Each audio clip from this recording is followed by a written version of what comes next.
लोक कथा अजब दुनिया की गजब प्रेम कहानी। एक बार की बात है, हिंदुस्तान नामक शहर में एक व्यापारी रहता था जो इत्र सेंट बेचता था और उसकी रूपसा नाम की एक बेटी थी जिसे वो बहुत प्यार करता था। रूपसा और उसकी परी मित्र दोनों राज्य हिंदुस्तान में नृत्य और गायन कला में सर्वश्रेष्ठ थे। इस कारण से उन्हें परियों के देश के राजा, जिसका नाम राजा इंद्र था, उसके द्वारा उच्च पद पर रखा गया था। रूपसा के बाल दुनिया के सबसे सुंदर बालों में से थे, क्योंकि वह काते हुए सोने जैसे दिखते थे और उसकी महक ताजे गुलाब की महक जैसी थी।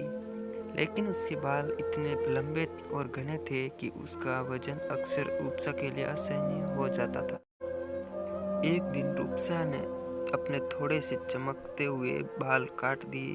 उन बालों को एक बड़े पत्ते में लपेटकर उसने उसे अपनी खिड़की के ठीक नीचे बहने वाली नदी में फेंक दिया।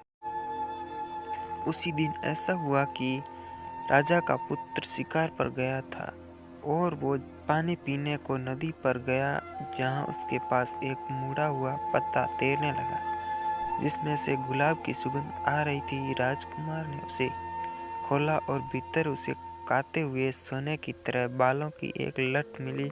उसमें से एक धीमी मनमोहक सुगंध आ रही थी। जब राजकुमार उस दिन अपने महल पहुंचा तो वह इतना उदास और इतना शांत दिख रहा था कि उसके पिता ने सोचा कि राजकुमार कहीं बीमार तो नहीं हो गया। पिता ने अपने बेटे से पूछा कि क्या बात है।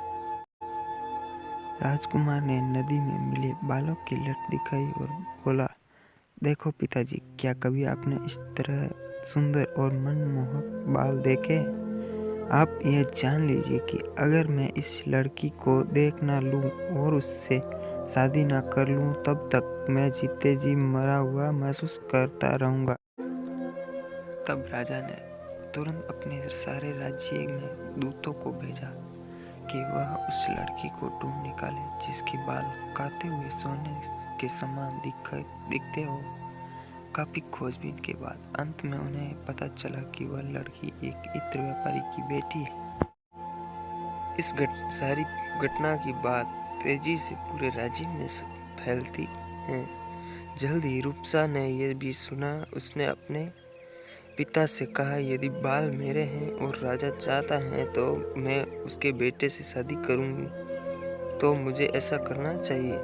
लेकिन आप राजा से मेरी एक शर्त मानने के लिए कहें कि शादी के बाद मैं पूरे दिन महल में रहूंगी, लेकिन जैसे ही रात होगी मैं अपने पुराने घर लौट आऊंगी। उसके पिता ने आश्चर्य से उसकी बात सुनी, लेकिन कुछ भी नहीं बोले, क्योंकि वह जानता था कि रूपसा उससे ज्यादा समझदार है। बेशक बाल रूपसा के थे और जल्द ही राजा ने इत्र व्यापारी को बुलाया और उससे कहा कि वह चाहता है कि उसकी बेटी की शादी राजकुमार से हो। व्यापारी ने अपना सिर 3 बार जमीन पर झुकाया। उसने कहा, हे राजन, आप ही हमारे स्वामी हैं और जो कुछ आप हमसे कहते हैं वह हम करेंगे। किंतु मेरी बेटी केवल इतनी अनुमति चाहती है कि यदि शादी के बाद वह पूरे दिन महल में रहती है, उसे हर रात अपने पुराने घर लौटने की अनुमति दी जाए।